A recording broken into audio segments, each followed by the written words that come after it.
Makes sense considering how this government is using AI to find corruption, which would have took years for each three-letter agency. In other words, work smarter, not dumber, get with the times. Really, what are those times? Because this AI, okay, that's coming in, it's just like with, the vaccine. I love how, we're told that, RFK is going to fix the health, and yet 77% of workers are stressed under AI. They're overloaded with work, and they're more stressed. And see, this is personal for me. This is personal.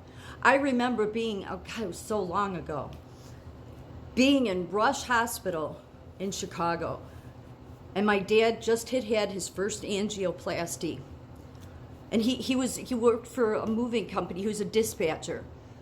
And he worked like two jobs, but it was especially that job. And the doctor told me he can't keep doing this job. He had no choice.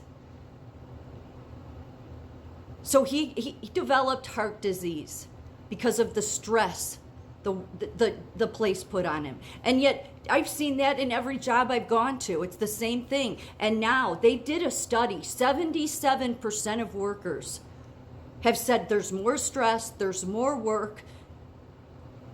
So we're just going to make people have more heart disease, which is exactly what it seems like this system wants to do.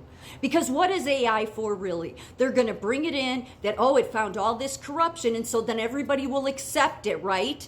No, we have to sacrifice some humans so that we can use the excuse that AI had to find all this corruption. So I resent it. I resent it. Because it's not just my dad. There's a lot of people that have had that happen. It's not like these CEOs care. It just seems like it doesn't matter who the government is. They just want to serve the CEOs. And who will AI serve? The CEOs. So when JD Vance makes some shitty comment, which it is a shitty comment, one that he didn't think through, okay? Because really, when you're saying it's going to make you more productive, we're supposed to jump up and down and say, JD Vance is going to save our jobs. AI is not going to take them, except that AI is going to make it more miserable. So at what cost? But nobody ever considers the cost to humans. They don't. They don't. I really don't even think that this whole we need to be AI dominant in the world, it has anything to do with military, really. I think it just has to do with that it'll serve the CEOs in this country that have always just been the same way that they always are. They don't care how much they stress their workers out. They just want to find a way to make it even harder, more stressful. And they're the very reason that there's heart disease and these people have stress and breakdowns, okay? Not everybody loves what they do. Some people have to do what they do to survive. And yeah, it's a nice dream, okay, to say that if you don't like what you're doing, go do something else, okay? And don't get me wrong, I support Trump, okay, because he's the one that said that, and I voted for him. But he's wrong about that. I'm sorry, he is. Some people have to do what they have to do, and they don't like it.